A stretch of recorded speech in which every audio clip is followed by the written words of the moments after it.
सभी को नमस्कार। सी टेट 1 हो, सी टेट 2 हो, एच टेट 1 हो, एच टेट 2 हो, रीट 1 हो, रीट 2 हो, कोई भी एग्जाम पी स्टेट 1 हो, पी स्टेट 2 हो, अगर पी ट्रिपल एस बी कोई भी एसएससी का एग्जाम देने जा रहे हो तो ये वीडियो पक्का देख लेना। इसमें आपके ज्यादा नहीं कहता 30 में से 20 प्लस नंबर आराम से आ जाएंगे। चलो, मधुमक्खी पालन।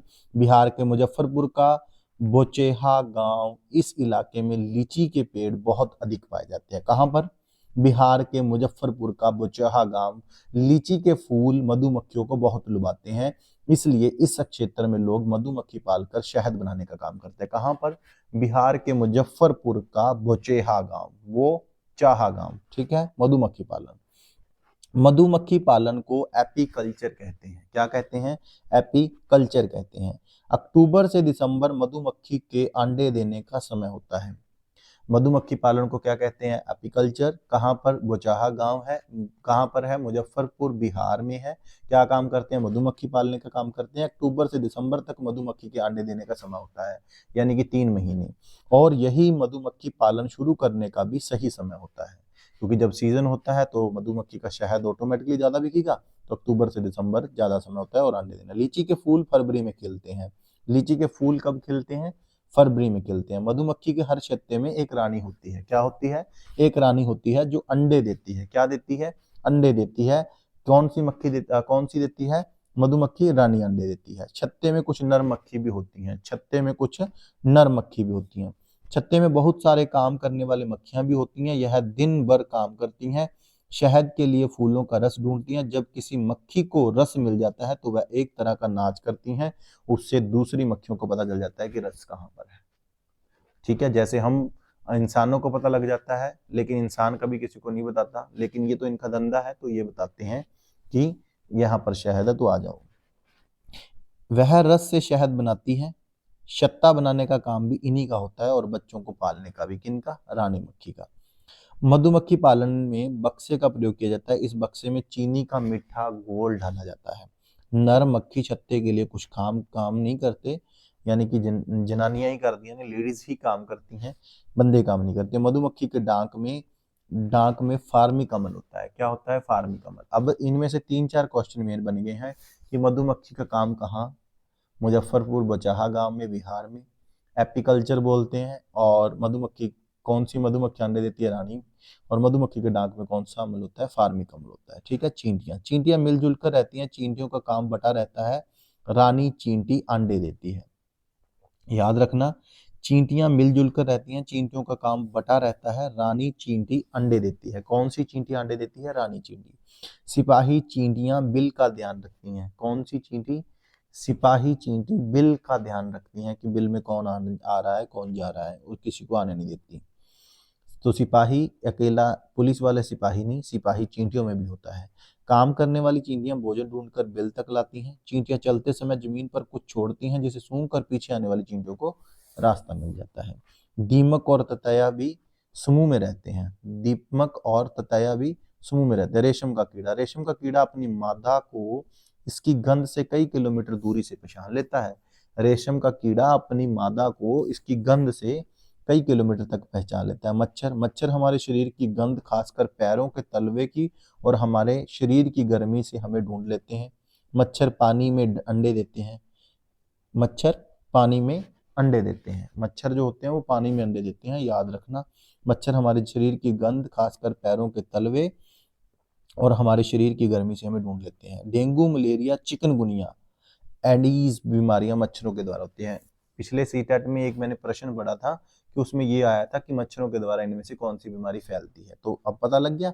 डेंगू, मलेरिया, चिकनगुनिया, एडीज बीमारी मच्छरों के द्वारा फैलती है। रुके हुए पानी में या इकट्ठे हुए पानी में मलेरिया के मच्छर पैदा होते हैं। रुके हुए पानी में, इकट्ठे हुए पानी में मलेरिया के मच्छर पैदा होते हैं, और इनमें से प्रश्न पक्का आता है। इसलिए मच्छरों के प्रजनन को रोकने के लिए पानी में तेल डालना उचित रहता है। ठीक है, कि अगर आप पानी में तेल डाल देंगे तो उनका प्रजनन नहीं होएगा और मच्छर नहीं ज्यादा बढ़ेंगे।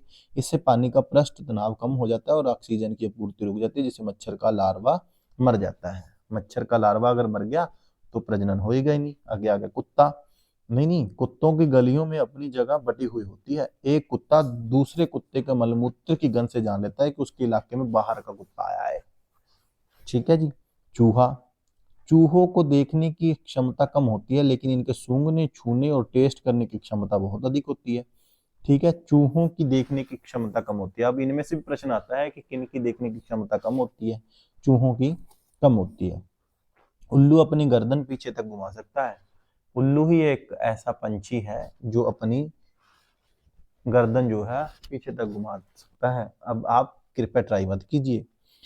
चील, बाज और गिद्ध, चील, बाज और गिद्ध हमसे 4 गुना अधिक दूर तक देख सकते हैं। कितना? 4 गुना अधिक दूर तक देख सकते हैं। जैसे कि मान लो हम 1 किलोमीटर तक देख सकते हैं, वो 4 किलोमीटर तक देख सकते हैं। कौन कौन? चील, बाज और गिद्ध। कलचिड़ी का या इंडियन रोबिन, चिड़ियां पत्थरों के बीच अपना घोंसला बनाती हैं। अब पत्थरों के बीच घोंसला कौन बनाती है? कलचिड़ी या इंडियन रोबिन बोलते हैं। इनके घोंसलों में पौधों की नाजुक टहनी, जड़ें, ऊन, बाल, रुई सब बिछा रहता है। यह छोटे छोटे कीड़े खाती हैं। इनकी चोंच अंदर से लाल होती है। किनकी? कलचिड़ी की। इनकी चोंच अंदर से लाल होती है। तो इनमें से प्रश्न ये बन जाता है कि इनमें से किस पक्षी की चोंच जो है वो लाल होती है, तो आपको पता लग गया।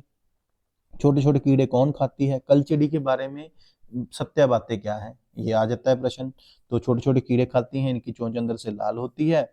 इनके घोंसले में पौधों की नाजुक टहनी, जड़ें, ऊन, बाल, सर, रुई सब बचा रहता है, या उपरोक्त सभी?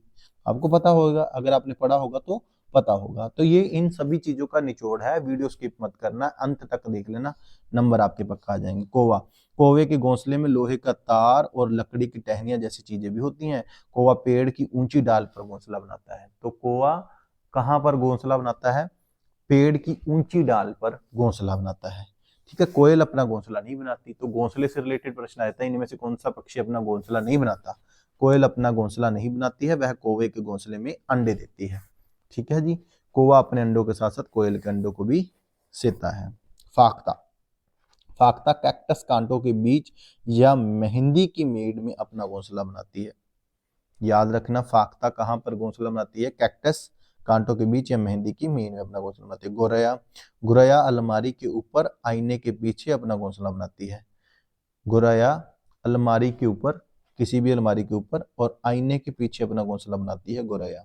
बसंत गोरी, बसंत गोरी यह गर्मियों में टुक टुक टुक टुक टुक टुक करती रहती है। पेड़ के तने में गहरा छेद बनाकर उसमें अंडे देती है। कबूतर, कबूतर पुराने मकान या खंडहर में घोंसला बनाते हैं। दर्जन चिड़िया, दर्जन चिड़िया अपनी नुकीली चोंच से पत्तों को सी लेती है और उनमें से एक थैली बना लेती है और उसमें अंडे देती है। छक्कर खोरा, छक्कर खोरा किसी छोटे पेड़ या झाड़ी की डाली पर अपना लटकता हुआ घोंसला बनाती है। लटकता हुआ घोंसला कौन बनाता है? छक्कर खोरा। इसका घोंसला बाल, मकड़ी के जाले, पतली टहनियां, बारीक घास, सूखे पत्ते, रुई, पेड़ की छाल के टुकड़े और कपड़ों के चीथड़ों से बना होता है। इसका घोंसला, किसका घोंसला? शक्करखोरा का। शक्करखोरा का घोंसला मकड़ी के जाले, पतली टहनियां, बारीक घास, सूखे पत्ते, रुई, पेड़ की छाल के टुकड़े और कपड़ों को चीथड़ों से बना होता है। नर वीवर पक्षी अपने अपने घोंसले बनाते हैं। अब आपको इनमें से कुछ चीजें तो याद रहेंगी, कुछ नहीं रहेंगी, लेकिन कुछ चीजें ना ऑप्शन देखकर याद आ जाती हैं प्रश्न पत्र में। जब आप टेस्ट देते हो तो प्रश्न पत्र में कंफ्यूज नहीं होना, वहां पे इस बात का ख्याल रखना है और दिमाग में रखना है इनको। और किसी भी प्रश्न को जानबूझकर गलत नहीं करना। शफलिंग हो जाती है कई बार हमसे, अगर एक गलत हो गया तो हम जानबूझ के दूसरा भी गलत कर देते हैं। ऐसा नहीं करना, कई बार एक दो दो तीन तो हर एक एक्सपर्ट से गलत हो जाती है। अपने अपने घोंसले बनाते हैं कौन? नर बीवर पक्षी। मादा बीवर उन सभी घोंसलों को देखती है और फिर उनमें से जो घोंसला सबसे ज्यादा पसंद आता है उसी में वह अंडे दे देती है। क्या बात है जी। मतलब लेडीज ने अपना काम तो करने करना है ना, साथ साथ हास्य मजाक भी चलता रहेगा जी, जिससे आपको ये क्लास बोरिंग ना लगे। लेकिन मेरा मकसद ये नहीं है कि मैं 3-4 घंटे में टॉपिक कवर कराऊं। मेरा मकसद ये है कि 1 घंटे में आपका सारा काम निपट जाए एक सब्जेक्ट का। तो पक्षी पक्षी केवल अंडे देने के लिए घोंसला बनाते हैं। ठीक है जी। जब अंडों से बच्चे निकल जाते हैं तो वह घोंसला छोड़कर चले जाते हैं। घोंसला छोड़कर पक्षी अलग अलग जगह चले जाते हैं, पेड़ों पर, जमीन पर और पानी में। अधिकतम पक्षियों की आंखें उनके सिर के दोनों तरफ होती हैं। अधिकतम पक्षियों की आंखें उनके सिर के दोनों तरफ होती हैं। पक्षी एक ही समय में दो अलग अलग चीजों को एक साथ देख लेते हैं, यानी उन पर नजर डाल देते हैं। मान लो एक वेस्ट में है, एक साउथ में है, तो दोनों को देख सकता है। ईस्ट और वेस्ट में दोनों में देख सकता है। जब अलग अलग चीजों पर केंद्रित करते हैं तो उनका देखने का दायरा बढ़ जाता है, और जब ये बिल्कुल सामने देखते हैं तो इनकी दोनों आंखें एक ही चीज पर होती हैं। ज्यादातर पक्षियों की आंखों की पुतली घूम नहीं सकती। ज्यादातर पक्षियों की आंखों की पुतली जो होती है ना वो घूम नहीं सकती, वह अपनी गर्दन घुमाकर ही आसपास देखते हैं।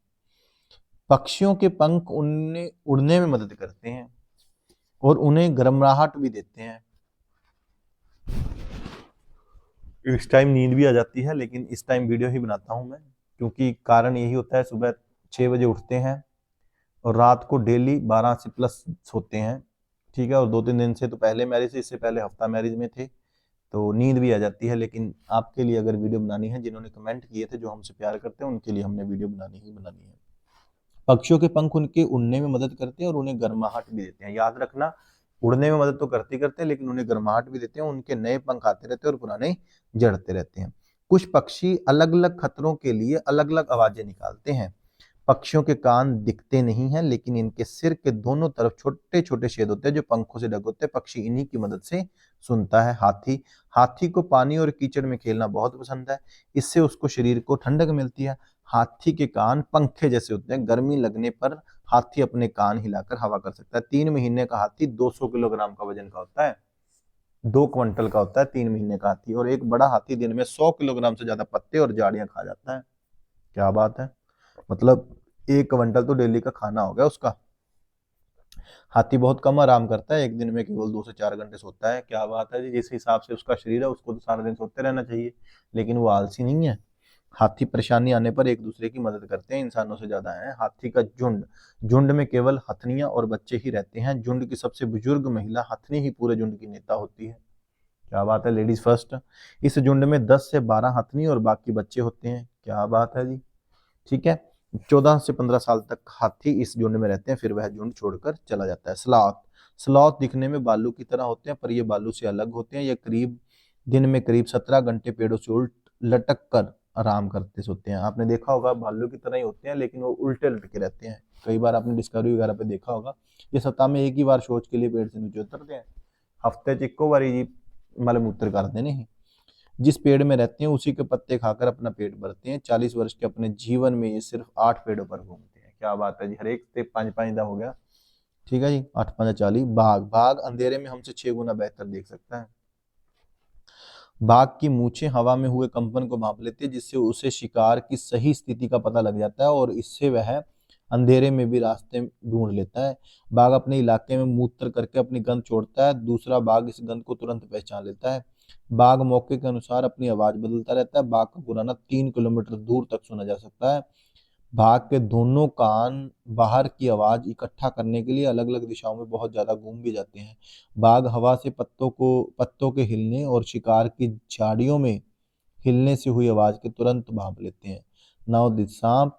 हमारे देश में केवल 4 ही तरह के जहरीले सांप होते हैं, इनमें नाग, करेत, दुबई, अकाई। याद रखना, जैसे कि नाग हो गया, नाग तो आप याद रखोगे। करैत को याद रखना है तो इसको कुवैत याद रखना देश के नाम से। दुबैया का याद रखना, दुबई याद रखना। और अकाई के नाम से आप लंकाई याद कर सकते हो, श्रीलंकाई, ठीक है जी। जब सांप किसी को काटता है तो उसके 2 खोखले जहर वाले दांतों से उस व्यक्ति के शरीर में जहर चला जाता है। इस जहर से बचने के लिए उस व्यक्ति को सिरम नाम की दवाई दी जाती है। किस नाम की?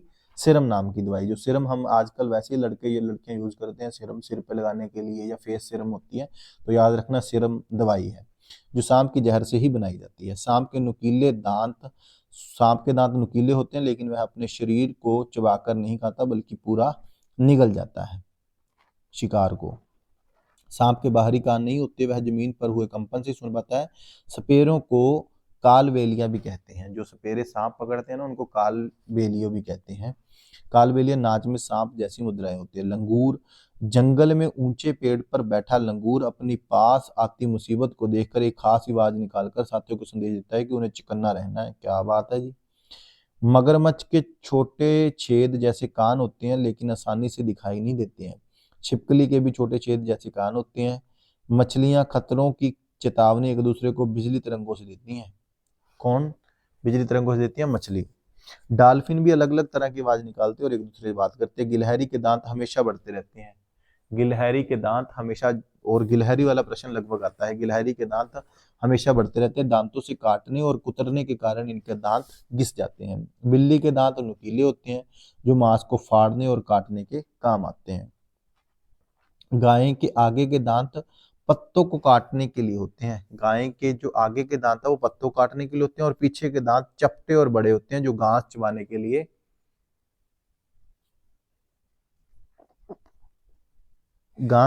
लिए होते हैं। जानवर, जानवरों की खाल पर जो डिजाइन होते हैं वह उनके बालों के रंग के कारण होते हैं। जानवरों की खाल पर जो डिजाइन होते हैं वह उनके बालों के रंग के कारण होते हैं। ठीक है, याद रखना कि जानवरों के जो खाल पर जो डिजाइन होते हैं वो उनके बालों के रंग के कारण होते हैं। दिन में जागने वाले जानवर आमतौर पर कुछ ही रंग देख पाते हैं, रात में जागने वाले जानवर हर चीज को सफेद और काली ही देखते हैं। याद रखना, दिन में दिन में जागने वाले जानवर आमतौर पर कुछ ही रंग देख पाते हैं, प्रॉपर तरीके से नहीं रंग देख पाते, लेकिन रात को देखने वाले जानवर हर एक चीज को सफेद और काली ही देखते हैं। बहुत से जानवर किसी खास मौसम में लंबी गहरी नींद में चले जाते हैं, जैसे छिपकली। कुछ जानवर तूफान या भूकंप आने के कुछ समय पहले अजीब हरकतें करने लगते हैं। जंगलों में रहने वाले लोग समझ जाते हैं कुछ बुरा होने वाला है। जानवरों में भी देखने, सुनने और महसूस करने की शक्ति होती है। वैज्ञानिकों का मानना है कि जानवरों की अपनी पूरी भाषा है। जिन जानवरों के बाहरी कान व शरीर पर बाल होते हैं वे बच्चे देते हैं। देखो जी, ये प्रश्न भी पक्का आता है लगभग, कि जिन जानवरों के बाहरी कान बाहर दिखते हैं, जो कान जैसे कुत्ता है, और शरीर पर बाल हैं, तो वो बच्चे देते हैं, बाकी नहीं देते हैं। जिन जानवरों के बाहरी कान व शरीर पर बाल नहीं होते वे अंडे देते हैं। जिन जानवरों के बाहरी कान व शरीर पर बाल नहीं होते वे अंडे देते हैं।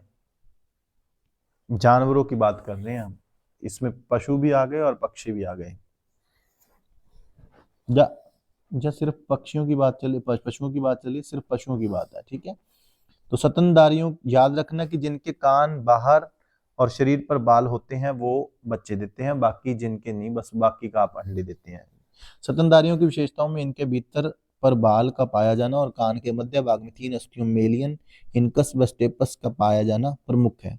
यदि कुछ प्रजातियों को छोड़ दे तो लगभग सभी स्तनधारी वर्ग के जंतु बच्चे देते हैं, और जिन जानवरों में यह नहीं पाया जाता वे अंडे देते हैं। घास, घास का पौधा जितनी जमीन के ऊपर होता है उससे कई ज्यादा जमीन के अंदर फैला होता है। घास की जड़ें बहुत मजबूत होती हैं, इन्हें खुरपी से खोद कर निकाला जा सकता है। खुरपी तो आपने पंजाब वाले हैं तो पंजाब में सुनी होगी खुरपी, नहीं तो हरियाणा में भी सुनी होगी। बरगद, बरगद का पेड़ जिन्हें हम बैनियान ट्री इंग्लिश में बोलते हैं और पंजाबी च बोड़ दा पेड़ कहते हैं। बरगद के पेड़ की लटकन उसकी जड़ें होती हैं जो टहनियों से निकलती हैं और बढ़ते बढ़ते जमीन के अंदर चली जाती हैं। यह जड़ें मजबूत खंभों की तरह पेड़ को सहारा देती हैं। रेगिस्तानी ओक, ऑस्ट्रेलिया में रेगिस्तानी ओक पेड़ पाया जाता है। कहाँ पर? ऑस्ट्रेलिया में। रेगिस्तानी ओक, यही राजस्थान भी ऑप्शन आएगा इसमें, लेकिन याद रखना कि ऑस्ट्रेलियन ओक है, ओक से ऑस्ट्रेलियन ओक, जिसकी ऊंचाई 11 से 12 फीट होती है और इसकी पत्तियां बहुत कम होती हैं। 11 से 12 फुट लंबा होता है, यानी कि अपने से 2 गुना होता है लगभग, और इसकी पत्तियां बहुत कम होती है। इसकी जड़ें जमीन के अंदर 250 से 300 फुट तक चली जाती हैं जब तक पानी तक न पहुंच जाए। यह पानी पेड़ के तने में जमा होता रहता है, और जब कभी इस इलाके में पानी नहीं होता या पानी की कमी पड़ जाती है तो वहां के लोग इसके तने के अंदर पतला पाइप डालकर पानी निकाल लेते हैं। निपेंथिस, ये बहुत याद रखना, निपेंथिस नामक पौधा इंडोनेशिया, ऑस्ट्रेलिया और भारत के मेघालय में पाया जाता है। निपेंथिस याद रखना, इंडोनेशिया, ऑस्ट्रेलिया और भारत के मेघालय में, भारत में ये मेघालय पाया जाता है, बाद में ऑस्ट्रेलिया और इंडोनेशिया। यह पौधा कीड़े मकोड़े और छोटे जीवों का शिकार करता है। यह पौधा लंबे घड़े जैसा दिखता है जिसके ऊपर पत्ती का ढक्कन लगा होता है और इसमें से खुशबू निकलती है, जिसकी वजह से कीड़े मकोड़े अंदर फंस जाते हैं। निपेथिंस पौधे को गठपर्णी पौधा भी कहते हैं। गठपर्णी पौधा, निपेथिंस, गठपर्णी, याद रखना, गठपर्णी पौधा। देन है बीज। बीजों का प्राचीन समय में सूखी लौकी में रखकर उस पर मिट्टी का लेप कर देते थे और नीम की पत्तियां इन्हें कीड़ों से बचाती थी। बीज, पौधे स्वयं भी अपने बीजों को दूर फेंक देते हैं और कपड़ों में चिपक कर तथा पानी के जरिए भी यह एक जगह से दूसरी जगह पहुंच जाते हैं। सोयाबीन की फलियां पक कर फट जाती हैं और उसमें से बीज बाहर निकल आते हैं। काली मिर्च, सौंफ, गेहूं आदि बीज होते हैं। याद रखना, काली मिर्च, सौंफ और गेहूं ये बीज होते हैं। नाशपाती, भिंडी, करेला, खीरा, टमाटर, चीकू आदि में बीज होता है। नाशपाती में होता है, भिंडे में होता है, करेले में होता है, खीरे में होता है, टमाटर में होता है, चीकू में होता है, बीज होता है। बिल्कुल। मिट्टी में गोबर मिलाने से मिट्टी में कीड़ा नहीं लगता। मिट्टी में गोबर मिलाने से मिट्टी में कीड़ा नहीं लगता। फसल, एक ही प्रकार की फसल उगाने से और कई केमिकल्स को यूज करने से जमीन बंजर हो जाती है। कि बार बार एक ही फसल उगा रहे हैं और कई केमिकल्स को यूज कर रहे हैं तो वो बंजर हो जाती है। क्रोटोन पौधे, क्रोटोन पौधे जमीन के बाहर में उसकी दशा बता देते हैं, यानी सिग्नल देते हैं। क्रोटोन पौधों की जड़ जमीन में ज्यादा गहरी नहीं होती है। जब मिट्टी सूखने लगती है तो इस पौधे की पत्तियां सूखने लगती हैं और जड़ने लगती हैं, जिससे मिट्टी का पता चल जाता है कि मिट्टी सूख रही है। तो यह एक प्रकार का सिग्नल होता है। क्रोटोन पौधे की जड़ जमीन में ज्यादा गहरी नहीं पाई जाती। जड़ें पौधों को सहारा देती हैं, जल तथा खनिजों को अवशेषित करती हैं और ह्यूमस उपलब्ध करवाती हैं। जड़ें, जड़ें देखो जी, जड़ों का काम यह है पौधों को वो सहारा देती हैं, खड़ी रहती हैं, जिससे जलों तथा खनिज की अवशोषित कर लेती हैं। जल को और खनिज को अवशोषित मतलब अपने अंदर समाहित कर लेती हैं और ह्यूमस उपलब्ध करवाती हैं। देन है सब्जियां। अधिकतर सब्जियां पौधों के फूल होती हैं और कुछ सब्जियां पौधों का फल भी होती हैं। अधिकतर सब्जियां पौधों के फूल होती हैं और कुछ फल भी होती हैं। हरी मिर्च टमाटर आलू आया, हरी मिर्च टमाटर आलू आया साउथ अमेरिका से आया। गोभी और मटर यूरोप से आई। काफी बीन्स और भिंडी अफ्रीका से आई और सोयाबीन चीन से आई। याद रखना, हरी मिर्च टमाटर और आलू अमेरिका से आया, गोभी और मटर यूरोप से आए, ठीक है, और काफी बीन्स और भिंडियां अफ्रीका से आई। ठीक है, याद रखना बस आप आलू से अमेरिका याद रखना। टमाटर और मटर यूरोप में ज्यादा मिलते हैं। टमाटर मटर यूरोप, टमाटर मटर यूरोप याद रखना, टमाटर मटर नहीं मटर यूरोप।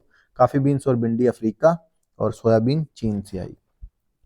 केंचुए जमीन में छेद बनाकर मिट्टी को मुलायम कर देते हैं। केंचुए जमीन में छेद बनाकर मिट्टी को मुलायम कर देते हैं। जमीन को इन छेदों से हवा और पानी मिल जाता है।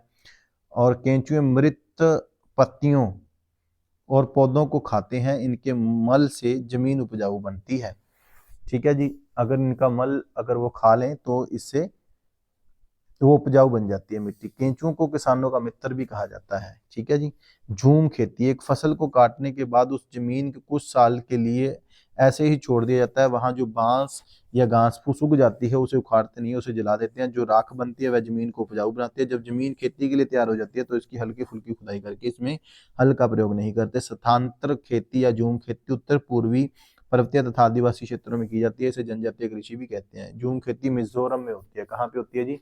मिजोरम में होती है, जिसकी राजधानी क्या है? आइजोल है। मिजोरम की मुख्य फसल चावल है। ठीक है जी, याद रखना मिजोरम की मुख्य फसल चावल है। जब फसल पकती है तो लोग बांस की डंडी पकड़कर चेराव नाच करते हैं और मनोरंजन करते हैं। जब फसल पक जाती है ना तो लोग बांस की डंडी पकड़कर चेराव नाच करते हैं, चेराव नाच, और मनोरंजन करते हैं। मिजोरम में 3/4, मिजोरम में है चेराव डांस। याद रखना चेराव डांस कहाँ पे है? मिजोरम में। मिजोरम में 3/4 लोग जंगल में रहते हैं। यहाँ खेतों की लॉटरी निकाली जाती है। जमीन को साझा मानकर सभी लोगों को बारी बारी उस जमीन पर खेती करने का अवसर मिलता है। मिजोरम में मिजो भाषा बोली जाती है। मिजोरम में बांस के बर्तन बनाए जाते हैं। मिजोरम में बांस के बर्तन बनाए जाते हैं। जिस मैदान में एक दिन एक टीन बीज बोए जाते हैं उसे एक टीन जमीन कुड़कुड़ कुड़ुक झारखंड की एक आदिवासी जनजाति है। कुड़ुक भाषा में जंगल को तोरांग कहते हैं। कुड़ुक कहाँ की है जी? झारखंड। ठीक है जी, आदिवासी जनजाति है। और कुड़ुक भाषा में जंगल को तोरांग कहते हैं। भारत के उत्तरी पूर्वी क्षेत्रों में स्थानीय खेती करने का रिवाज है।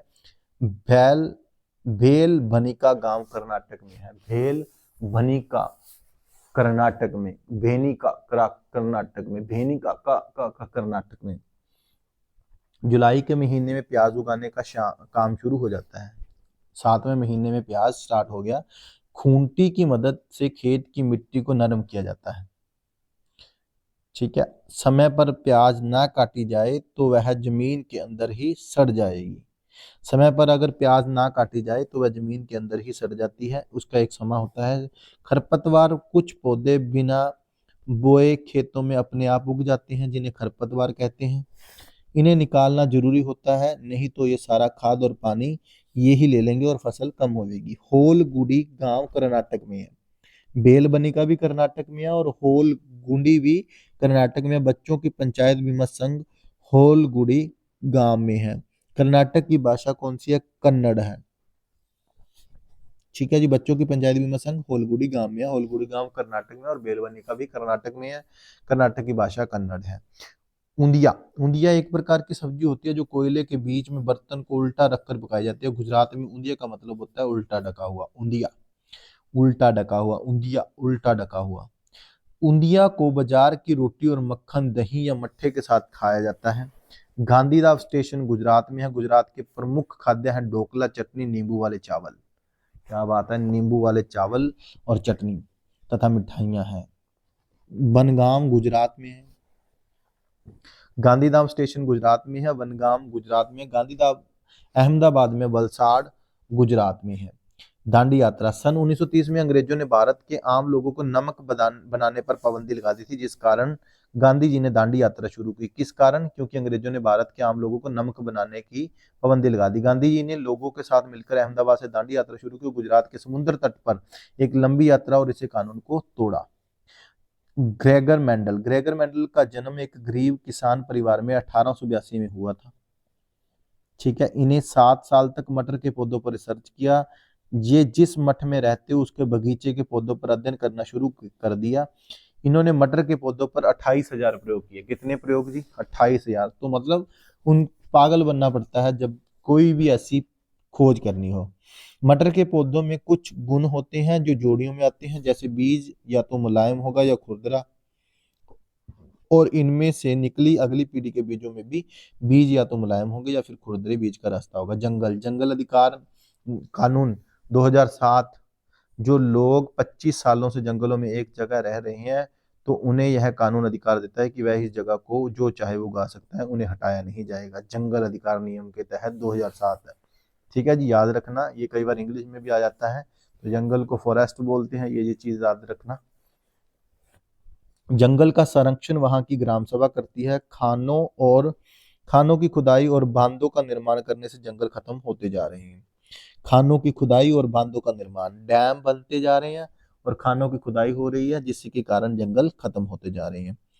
ठीक है जी, परिवार, एकल परिवार में माँ बाप और उनके बच्चे, जबकि संयुक्त परिवार में दादा दादी, चाचा चाची, बुआ, माँ बाप आदि और बच्चे होते हैं। ये नाना नानी, मामा मामी, मौसी, माँ बाप और बच्चे होते हैं। बछेंद्री पाल भारत की पहली और विश्व की 5वीं महिला थी जिन्होंने माउंट एवरेस्ट की चोटी को फतेह किया। बछेंद्री पाल बचपन में एक पिकनिक में गई थी, वहां के 4,000 मीटर ऊंची चोटी पर चढ़कर, तब ये कुल 12 वर्ष की थी। कौन? बछेंद्री पाल। ये उत्तराखंड के गढ़वाल एरिया में नाकुरी गांव में बड़ी हुई। उत्तराखंड के गढ़वाल एरिया में नाकुरी गांव में बड़ी हुई। इन्होंने नेहरू इंस्टीट्यूट ऑफ माउंटेनियरिंग से अपनी ट्रेनिंग ली। इन्हें इनके गाइडर ब्रिगेडियर ज्ञान सिंह थे। किनके? बिशेंद्री पाल के। नेहरू इंस्टीट्यूट ऑफ माउंटेनियरिंग से अपनी ट्रेनिंग ली। इनके गाइडर ब्रिगेडियर ज्ञान सिंह थे। 1984 में माउंट एवरेस्ट में जाने के लिए टीम मेंबर बनी। 23 मई को दोपहर के 1:07 पर अपना पहला कदम 8900 मीटर ऊंची चोटी माउंट एवरेस्ट पर रखा। कितनी ऊंचाई? 8900 मीटर। वैसे अक्सर 8848 मीटर माना जाता है, 8852। ठीक है, इनके साथ एक मेंबर भी गई। ये एक साथ कदम नहीं रख पाई क्योंकि वहां जगह नहीं थी, तो पहले इन्होंने अपना कदम रखा, उसके बाद अपना सिर झुकाया, झंडा फहराया और तस्वीरें ली। माउंट एवरेस्ट को नेपाल में सागर माथा के नाम से जाना जाता है। माउंट एवरेस्ट को नेपाल में सागर माथा के नाम से जाना जाता है। कर्ण मल्लेश्वरी, यह एक वेट लिफ्टर है जो आंध्र प्रदेश की रहने वाली है। जितनी भी मल्लेश्वरी, पोंचमपल्ली, ये सारे आंध्र प्रदेश से संबंधित होंगे। ये 130 किलोग्राम तक भार उठा लेती है। भारत के बाहर इन्होंने 29 मेडल जीते हैं। सुनीता विलियम्स 360 किलोमीटर दूर स्पेस में गई थी। सुनीता विलियम्स ने 6 महीने से ज्यादा अंतरिक्ष में समय बिताया। वह लंबे समय तक स्पेस में रहने वाली पहली महिला है, तो याद रखना। सुनीता विलियम्स के अनुभव, स्पेसशिप में वहां एक जगह बैठ नहीं पाते थे, एक जगह से दूसरी जगह फ्लोट करते रहते थे। पानी भी नहीं रुकता था, बुलबुले बन के फ्लोट करते रहते थे।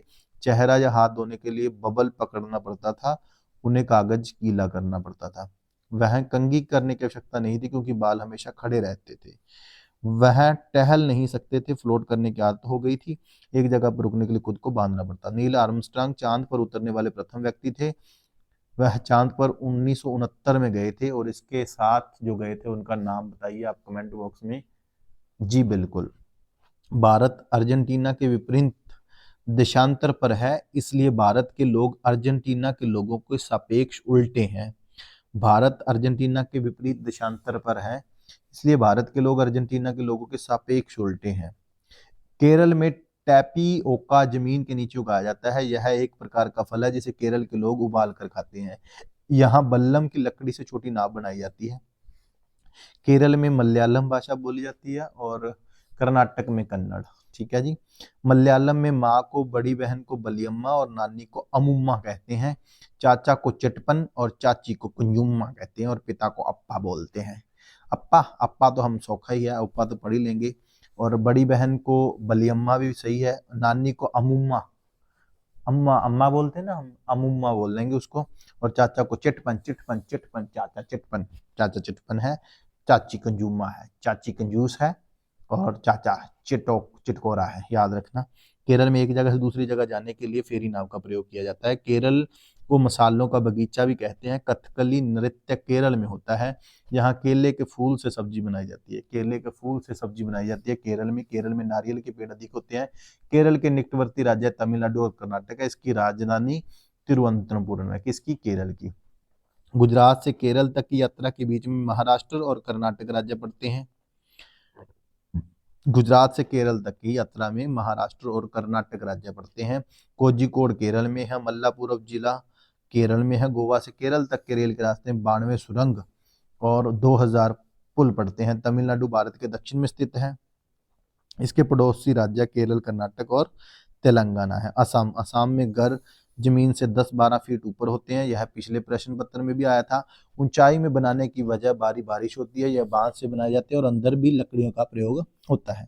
असम में बांस और रस्सी के पुल बनाए जाते हैं। यहाँ बारिश बहुत अधिक होती है, कभी कभी घुटनों तक पानी भर जाता है। यहाँ बांस को गरीबों का टिम्बर कहते हैं। बिहू, बिहू त्योहार चावल की नई फसल कटने पर असम में मनाया जाता है। भेला घर घास और बांस से बनाया जाता है। भेला घर घास और बांस से बनाया जाता है। उरुका बिहू से पिछले दिन की शाम को कहते हैं। उरुका बिहू से पिछले दिन की शाम को कहते हैं। बोरा व चेवा चावल दो प्रकार के हैं जो पकने के बाद चिपचिपा होता है और असम में खाया जाता है। बोरा व चेवा चावल के प्रकार हैं, याद रखना। उरुका बिहू से एक दिन पहले और चावल की नई फसल काटने के लिए बनाया था। बेला घर घास और भैंस से बनाया जाता है। चेवा चावल ताव कढ़ाई को आग में रखकर उसमें पानी उबालेंगे और भीगे हुए चावलों से भरी हुई कढ़ाई उस पर रख देंगे तथा उससे केले के पत्तों से ढक देंगे। थोड़ी देर बाद चेवा चावल तैयार हो जाएंगे। औरत पीले रंग के कपड़े पहनती हैं। लड़कियां रंग बिरंगी मेखला चादर पहनती हैं। बात शुक्तो चावल और उसे रसे वाले को सब्जी कहते हैं। बात शुक्तो चावल। राजस्थान, राजस्थान में मिट्टी के घर बनाए जाते हैं और उनकी छत कंटीली झाड़ियों से बनाते हैं। राजस्थान में टांग को टैंका भी कहते हैं।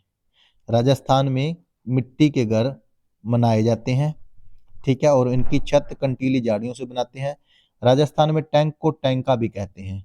अपने आंगन में जमीन में खड्डा खोदकर टैंक का निर्माण करते हैं और उन अपनी छतों को डाल बनाते हैं जिससे कि बारिश का सारा पानी इन टैंकों में गिर जाए और बाद में इसे छानकर उपयोग में लाते हैं। यह बारिश बहुत कम होती है। ठीक है जी। राजस्थान में टैंक को टैंका बोलते हैं।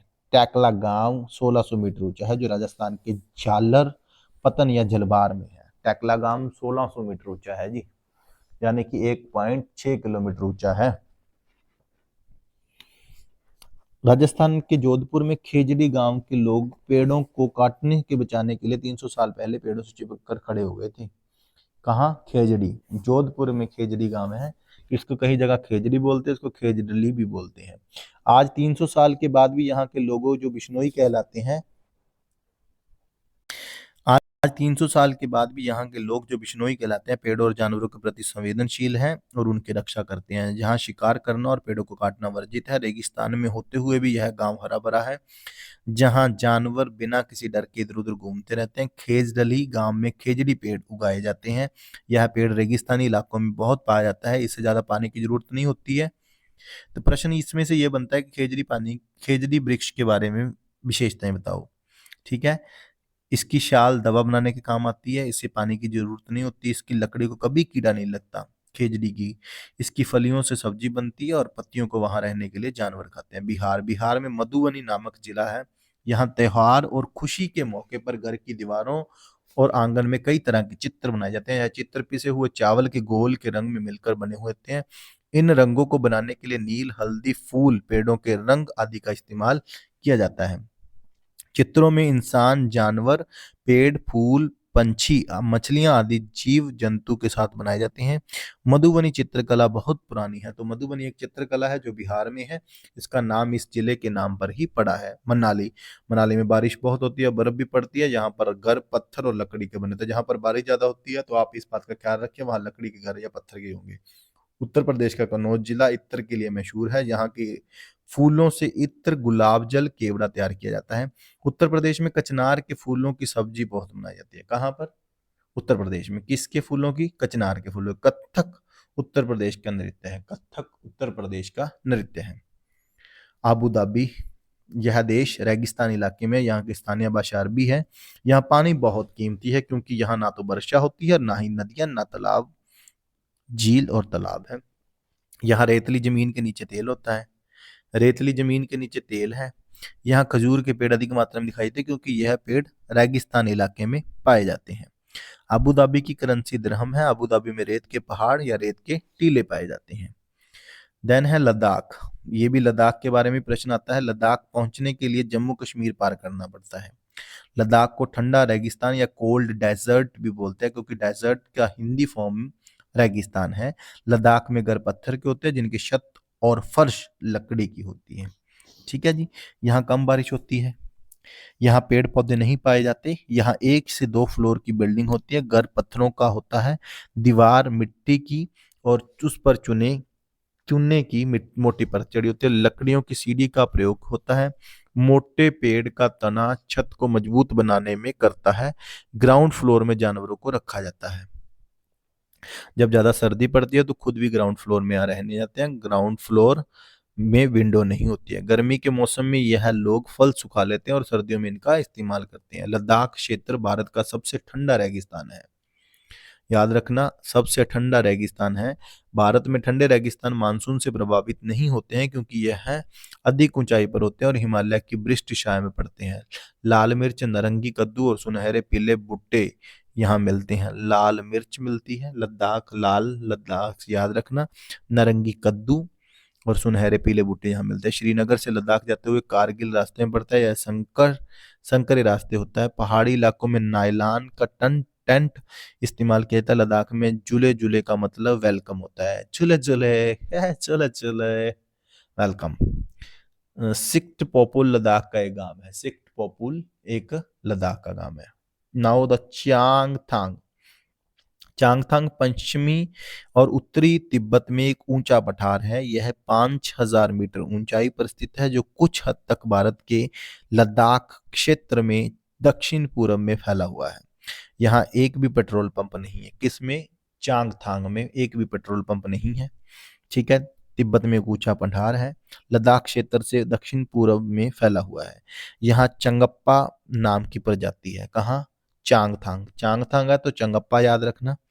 पेट्रोल पंप नहीं है एक भी, जिसकी कुल आबादी 5000 लोग है, जहां हमेशा अपनी भेड़ बकरी के साथ घूमते रहते हैं। चंगप्पा लोग अपने टेंट को रेबो कहते हैं। क्या कहते हैं? अपने टेंट को रेबो कहते हैं। यहाँ सर्दियों में 70 किलोमीटर आर की स्पीड से हवा चलती है। चंगप्पा की भाषा में चांगथांग का मतलब ऐसी जगह होती है जहाँ कम लोग रहते हैं। चांगथांग। ठीक है, बहुत कम लोग रहते हैं। रेबो अर्थात टेंट के पास एक ऐसी जगह होती है जिसे ये लोग लेखा बोलते हैं, जहां ये अपनी बकरी और भेड़ों को रखते हैं। लेखा की दीवारें पत्थरों की बनी होती हैं। हर परिवार अपने जानवर पर एक विशेष प्रकार का चिन्ह बनाता है। औरत और छोटी बच्चियां जानवरों को गिन कर चराने ले जाती है और फिर लौटकर दोबारा गिनती है। यह लोग अपनी बकरियों को ऊंचाई और ठंडी जगह पर चराने ले जाते हैं जिससे बकरियों के बाल घने और मुलायम हो जाते हैं। विश्व प्रसिद्ध पश्मीना शॉल। पश्मीना शॉल चंगप्पा लोगों द्वारा पाली गई बकरियों के बालों से बनती है। जिन बकरियों से मुलायम पश्मीना ऊन मिलती है वह बहुत ऊंचाई पर 5000 मीटर ऊपर रहती हैं। ठंड में टेम्परेचर 0 डिग्री सेल्सियस से 40 डिग्री सेल्सियस तक चला जाता है। बकरी के शरीर पर गर्म बालों का कोट बन जाता है। इनमें से कुछ बाल बकरियां गर्मियों में गिरा देती हैं, जिनका प्रयोग पश्मीना शाल बनाने में होता है। इनका एक बाल इतना पतला होता है कि इनमें 6 बाल हमारे बाल के बराबर होते हैं। यह शॉल हाथ से बनाया जाता है। लगभग 250 घंटे की बुनाई के बाद एक प्लेन शॉल बनता है। 250 घंटे का मतलब समझ गए आप, एक दिन में 24 घंटे होते हैं दिन रात में, तो 10 दिन लगभग अगर लगातार बंदा लगा रहे तब जाके ये एक शॉल बनता है। एक पश्मीना शाल 600 मीटर जितना गर्म होता है। श्रीनगर में कुछ घर पहाड़ में, कुछ पानी में, कुछ ऊंचे पर्वतों तथा कुछ पत्थरों में होते हैं। इन पर लकड़ियों के सुंदर डिजाइन बने होते हैं। हाउस बोट यहाँ 80 फीट तक लंबी हो सकती है और 8 से 9 फीट तक चौड़ी। डोंगा या नेव नदी, नेव झेलम नदी में डल झील में मिलती है। डल झील में कौन मिलती है? झेलम नदी और ढोंगा। और कहाँ पर है डल झील? जम्मू कश्मीर में। इसके अंदर कई कमरे होते हैं और अंदर से यह एक घर की तरह लगती है। इन पर लकड़ियों के सुंदर डिजाइन बनाए जाते हैं। जो इस छत पर डिजाइन होता है उसे खत्म बंद बोलते हैं। कश्मीर के गांव में घर पत्थर से बने होते हैं और ढलान वाली छतें होती है। कुछ पुराने घरों में विशेष प्रकार की खिड़कियां होती हैं जो दीवारों पर निकली होती हैं। इन्हें डैब कहा जाता है। क्या कहा जाता है? डैब कहा जाता है। इनमें सुंदर डिजाइन बने होते हैं। कुछ पुराने घर पत्थरों के बने होते हैं और कुछ ईंटें और लकड़ी के। दरवाजे और खिड़कियों में सुंदर मेहराब है। शिकारा नाव पर्यटकों को आकर्षित करती है। ठीक है। कश्मीर में सरसों के तेल में मछली को पकाकर खाते हैं। गोवा में नारियल के तेल में। कहवा कश्मीर का एक खास किस्म की चाय है। उर्दू डोंगरी कश्मीर की भाषाएं हैं। उर्दू डोंगरी कश्मीर की भाषाएं हैं। लो जी, आंध्र प्रदेश का पोचमपल्ली आ गया। जिला आंध्र प्रदेश में, इस जिले में अधिकतर लोग बुनकर रहते हैं। इन्हें बुनाई को पोचमपल्ली कलमकारी के नाम से जाना जाता है। नालमंडा आंध्र प्रदेश में है। मुख्तियारपुर गांव आंध्र प्रदेश के पोचमपल्ली जिले में स्थित है। आंध्र प्रदेश में लोगों का एक समूह एक विशेष कैंप लगाता है। इस कैंप के द्वारा कम उम्र की शादीशुदा लड़कियों को दोबारा स्कूल भेजने में मदद की जाती है। आंध्र प्रदेश की भाषा तेलुगु है। याद रखना, तेलुगु है। मुंबई भारत का सबसे बड़ा शहर है। दिल्ली से मुंबई जाने के लिए गुजरात राजस्थान को पार करते हुए महाराष्ट्र में आना पड़ता है। दिल्ली से मुंबई 1400 किलोमीटर दूर है। विक्टोरिया टर्मिनस रेलवे मुंबई में है। पहली बार 16 अप्रैल 1853 को मुंबई से थाने के बीच पहली रेलगाड़ी चली। नागपांडा और अफसाना मंसूरी बास्केटबॉल टीम मुंबई से है। शोलापुर मुंबई में है। बाजार गांव महाराष्ट्र में है और कफ परेड मुंबई में है। बच्चू खान प्लेग्राउंड मुंबई में है जिसका नाम मुस्तफा खान कोच के नाम पर पड़ा। सहजन के फूलों के सहजन के फूलों के पकौड़े महाराष्ट्र में खाए जाते हैं। वरली एक पारंपरिक कला है जिसका प्रचलन महाराष्ट्र है। यह महाराष्ट्र गुजरात सीमा पर अधिकतम देखने को मिलती है। महाराष्ट्र और गुजरात। भीमराव अंबेडकर गोरेगांव महाराष्ट्र से थे। इनका नेतृत्व में संविधान बना। गोलकुंडा फोर्ट, गोलकुंडा फोर्ट हैदराबाद में है। दीवार का भाग एक गोलकार शेप में होता है जिसे बेशंस या बुर्ज कहते हैं। गोलकुंडा की बाहरी दीवारों पर ऐसे 87 बुर्ज हैं। कुतुब शाही सुल्तान ने गोलकुंडा में 1518 से 1687 तक शासन किया। इससे पहले 1200 ईस्वी में गोलकुंडा किला मिट्टी का बना हुआ था। ऊंची और गोल दीवारें दूर तक देखने में मदद करती थी जिससे आक्रमण का पता चल जाता था। औरंगजेब जहां आक्रमण करने आया था पर असफल रहा। लगभग 8 महीने तक किले के बाहर अपनी सेना के साथ रहा। किले के चारों तरफ खाई थी जिसकी वजह से वह आक्रमण नहीं कर पाया। उस समय ब्रॉन्ज यानी कि कांसे की बंदूकें बनती थी। हजारों साल से गुमंतु वर्ग कांस्य से चीजें बनाता आ रहा है। कांसे तांबे और टिन की मिश्र धातु। याद रखना, ये भी प्रश्न आ जाता है। कांसा यानी कि जो ब्रोंज है वो टी और टी से मिलकर बना है। याद रखना, टी से तांबा और टी से टिन। याद रखना, बी टी टी। ओ हाँ, bronze T T T, B T T याद रखना, बी टी टी। क्योंकि टी से तांबा और टी से टिन याद रखना। वैसे तो तांबे का अलग से होता है इंग्लिश में नाम, लेकिन बी टी टी याद रखना, तांबा तांबा। सुल्तान अबुल हसन संगीत और कुचिपुड़ी डांस का शौकीन था। सुल्तान अबुल हसन संगीत और कुचिपुड़ी का शौकीन था। कुआं या बाउली। कुआं के सूखने के प्रमुख कारण: पानी को मोटर से निकाला जा रहा है जिससे जमीन का पानी कम होता जा रहा है। झील कम हो रही है, यहाँ वर्षा का पानी इकट्ठा होता है। पेड़ और पार्क के चारों ओर की मिट्टी को सीमेंट से ढका जा रहा है जिससे वर्षा का पानी जमीन तक नहीं पहुंच पाता। सीढ़ीदार कुएं या बावली जल भंडारण तथा संरक्षण की पारंपरिक व्यवस्था के साथ जल स्रोत के रूप में भी उपयोगी होता है। मृत सागर में सबसे ज्यादा खारा पानी होता है यानी नमकीन पानी होता है। 1 लीटर पानी में 300 ग्राम तक नमक मिला होता है। कई जगह पर 1 लीटर पानी में 35 ग्राम बोलते हैं। कई जगह पे 300 ग्राम भी होता है, तो ये देखना पड़ेगा। जल में ऑक्सीजन की कमी के कारण मछलियां मर जाती हैं। ठीक है जी। पानी को साफ करने का सबसे अच्छा तरीका पानी को उबालना है। सबसे अच्छा तरीका, ना तो आरओ है, ये भी प्रश्न आया हुआ था कि ना तो आरओ है ना क्या है। अगर उबाल लोगे तो सबसे अच्छा तरीका है साफ करने का। गंदा पानी पीने से दस्त और हैजा हो जाता है। अगर हम गंदा पानी पियेंगे तो दस्त और हैजा हो जाएगा। ठीक है जी, याद रखना। डायरिया एंड मे बी इसको क्या बोलते हैं, कोलेरा, मे बी कोलेरा बोलते हैं। दस्त या उल्टी में शरीर का बहुत सारा पानी बाहर निकल जाता है। लिंग हु फेन सांप के मांस से बनाया जाने वाला पकवान है जिसे हांगकांग में खाया जाता है। ये भी प्रश्न आया था। पेट्रोलियम प्राकृतिक रूप से बनता है पर इसके बनने की गति बहुत ही धीमी होती है। इसके बनने में लाखों करोड़ साल लग जाते हैं। जमीन से निकलने वाला कच्चा तेल गहरे रंग का गाढ़ा तरल पदार्थ है जिसमें गंध होती है। इससे रिफाइनर किया जाता है। रिफाइन होने के बाद मिट्टी का तेल, डीजल, पेट्रोल और वायुयान में प्रयोग होने वाला ऑयल, एलपीजी, मोम, कोलतार, ग्रीस बनता है। एनीमिया, अनीमिया हीमोग्लोबिन या आयरन की कमी के कारण होता है। यह शारीरिक और मानसिक रूप से प्रभावित करता है। इससे बच्चे ठीक से पढ़ते नहीं है, उनका एनर्जी लेवल लो हो जाता है, पढ़ाई में ध्यान नहीं रहता। मलेरिया, मलेरिया बुखार में कंपकंपी और ठंड लगती है। रोनाल्डो रेस ने सबसे पहले बताया कि मलेरिया मच्छरों के कारण होता है। यह भारतीय मूल के थे। मलेरिया मादा मच्छर एनाफ्लीज से फैलता है। याद रखना, malaria Anopheles, malaria Anopheles. Fleas हो गया, फ्लीज हो गया, बिल्कुल फ्लीज हो गया। ठीक है, मच्छर मलेरिया मादा मच्छर एनाफ्लीज से फैलता है, मतलब मॉस्किटो फ्लाई कर गया, मादा फ्लीज। मलेरिया को दूर करने के लिए दवाई सिनकोना पेड़ की छाल से बनाई जाती है। लोहा गुड़, आंवले और हरे पत्तेदार सब्जी में होता है। ये भी प्रश्न आया था, अभी पी स्टेट 2 में भी आया था। देखना आप, लोहा, गुड़, एक तो आयरन यानी कि गुड़ में होता है, आंवले में होता है और हरे पत्तेदार सब्जियों में होता है। भूख लगने का पता मस्तिष्क के हाइपोथैलेमस से पता चलता है। जीभ पर 4 तरह की 900 ग्रंथियां होती है। चबाकर खाने से लार से टाइलिन निकल कर स्टार्च का मोल्टज शुगर में बदल जाता है जिससे भोजन मीठा लगता है। चबाकर खाने से लार से टाइलिन। पकाने के तरीके भूनकर, उबालकर, तलकर, सेक कर। ठीक है जी, ये पकाने के तरीके हैं भूनकर, उबालकर, तलकर, सेक कर। हमारे पेट का टेम्परेचर 30 डिग्री सेल्सियस होता है और पेट में पाए जाने वाला रस अम्लीय होता है और ये भोजन को पचाने में सहायता करता है। अचार रखने के लिए कांच के जार को और बोतल को अच्छे से सुखाया जाता है ताकि नमी न रह जाए, नहीं तो अचार खराब हो जाएगा। याद रखना ये चीज। ठीक है जी, गुड़, आंवले और हरे पत्तेदार सब्जियों में क्या पाया जाता है? ठीक है जी, सब्जियों में लोहा पाया जाता है, आयरन पाया जाता है। ब्रेल लिपि, एक मोटे कागज पर नुकीली चीज से 6 बिंदुओं को उभारा जाता है, फिर उभरे हुए बिंदुओं पर उंगलियों के सहारे उन्हें स्पर्श करके पढ़ाया जाता है, यह ब्रेल लिपि कहलाती है। लुई ब्रेल फ्रांस के थे। 3 साल की उम्र में अपने पिता के औजारों से खेलते हुए उनकी आंखों की रोशनी चली गई। पढ़ाई में बहुत रुचि थी तो यह पढ़ने लिखने के विभिन्न तरीके सोचने लगे और एक तरीका निकला जो बाद में लुई स्क्रिप्ट के नाम से जाना गया। यह स्क्रिप्ट 6 बिंदुओं पर आधारित होता है। अब यह कंप्यूटर के प्रयोग में भी लाई जाती है। National park, Jim Corbett national park Uttarakhand में, यह हाथी और चीते पाए जाते हैं। काजीरंगा राष्ट्रीय पार्क असम में है। यह भी बहुत अच्छा प्रश्न है और ये लगभग आता ही आता है। काजीरंगा राष्ट्रीय पार्क असम में है। यहाँ एक सींग वाले गैंडे के लिए मशहूर है और यहाँ हाथी और चीता भी पाए जाते हैं। गिर गुजरात के जूनागढ़ में है। यहाँ चीता और बब्बर शेर पाए जाते हैं। बांदीपुर राष्ट्रीय पार्क कर्नाटक में। इनमें से प्रश्न पक्का आएगा, आपको अभी कह रहा हूं मैं।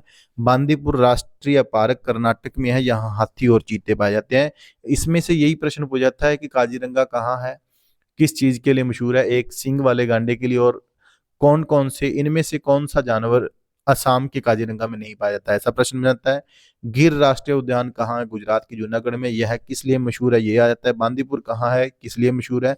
भारत का पहला राष्ट्रीय उद्यान जिम कॉर्बेट राष्ट्रीय उद्यान है जो कि उत्तराखंड में है। भारत का सबसे बड़ा राष्ट्रीय उद्यान हिमीस लेह जम्मू कश्मीर में है। याद रखना, सबसे बड़ा राष्ट्रीय उद्यान हिमीस ले जम्मू कश्मीर में। सबसे छोटा साउथ बटन अंडमान निकोबार द्वीप समूह यूनियन टेरिटरी में। देश में सबसे अधिक राष्ट्रीय पार्क मध्य प्रदेश में। विश्व का एकमात्र तैरता हुआ राष्ट्रीय उद्यान केबुल लैमजाओ नाम है उसका, मणिपुर में है।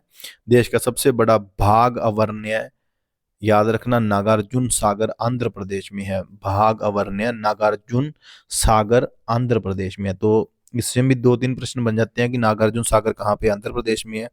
ठीक है, सबसे बड़ा बाघ अभयारण्य है, याद रखना। कोंकणी गोवा की भाषा है। पैर की हड्डी टूटने पर 6 सप्ताह का प्लास्टर चढ़ता है। अगर कोई पैर की हड्डी टूट जाए तो 42 दिन याद रखना 42 दिन। सबसे ज्यादा चावल उड़ीसा के कालाहांडी जिले में उगाए जाते हैं। सबसे ज्यादा चावल उड़ीसा के कालाहांडी जिले में उगाए जाते हैं। डेरा गाजी खान पाकिस्तान में है। सोहना गांव हरियाणा में है। सोहना से दिल्ली जाते हुए गुड़गांव रास्ते में सोहन पड़ता है। गीजूभाई बेदका गुजरात में रहते थे और वह बच्चों के लिए मजेदार किस्से, कहानियां और पत्र लिखते थे। ट्रॉली, यह लकड़ी से बना हुआ एक झूला होता है जो लोहे की रस्सी पर टंगा होता है, जो पुली की मदद से रस्सी पर सरकता है। 4-5 बच्चे एक साथ इसमें बैठ सकते हैं। ऊंट गाड़ी, राजस्थान में एक जगह से दूसरी जगह जाने के लिए ऊंट गाड़ी का प्रयोग किया जाता है। जुगाड़, जुगाड़ ये आगे के मोटर बाइक की तरह दिखता है और पीछे के लकड़ी के फट्टों से बनाता है। बैलगाड़ी, यह मैदानी इलाकों के गांव में होता है। अलबरूनी उज्बेकिस्तान से आया था। कहाँ से आया था? उज्बेकिस्तान से आया था। उसने अपनी किताब में भारत का वर्णन किया, जिसमें उन्होंने लिखा था कि यहाँ के लोग तालाब बनाने कला जानते हैं और बड़े बड़े पत्थरों लोहों से झीलों के किनारे चबूतरे बनाते हैं। अलबरूनी कहाँ से आया था? उज्बेकिस्तान से। समुद्र तट, भारत का पश्चिमी समुद्र तट अरब सागर के रूप में जाना जाता है, जिसके किनारे महाराष्ट्र, गुजरात, कर्नाटक, केरल तथा गोवा है। ठीक है जी। भारत का पूर्वी तट बंगाल की खाड़ी के रूप में जाना जाता है। भारत का पश्चिमी तट अरब सागर के रूप में जाना जाता है। भारत का पूर्वी तट बंगाल की खाड़ी के रूप में जाना जाता है, जिसके किनारे पश्चिम बंगाल, आंध्र प्रदेश, तमिलनाडु और उड़ीसा है। गैस, द्रव से गैस में परिवर्तन होने की प्रक्रिया बाष्पीकरण कहलाती है। लिक्विड से अगर गैस बन जाए तो उसकी परिवर्तन को बाष्पीकरण कहलाती है। बाष्पीकरण की प्रक्रिया उस समय सबसे धीमी होती है जब सतह क्षेत्र और तापमान दोनों की कमी होती है। जब सतह का क्षेत्र बड़ा होता है तो तापमान कम या अधिक होने की स्थिति में बाष्पीकरण होता है। Carbon dioxide, nitrous oxide, chlorofluorocarbon, methane आदि ग्रीन हाउस गैसें हैं। कौन कौन सी? CO2, nitrous oxide NO and क्लोरोफॉल CFC and methane green house गैसें हैं। यह गैसें जलवायु परिवर्तन के लिए जिम्मेदार होती हैं और इनमें से विषम में गर्मी बढ़ जाती है। भारत में क्लोरोफ्लोरोकार्बन रोक लगा दी गई है। Thank you so much. अगर आपको वीडियो अच्छी लगी हो तो लाइक शेयर जरूर कर देना, और एक ही वीडियो काफी है। जिन्होंने अंत तक देखी वो बधाई के पात्र है, नहीं तो रजाई के पात्र है। Thank you so much. Respect women, avoid drug, help no farmer, no food, no future. Share कर दीजिए। Thank you so much. प्रणाम, शीदान।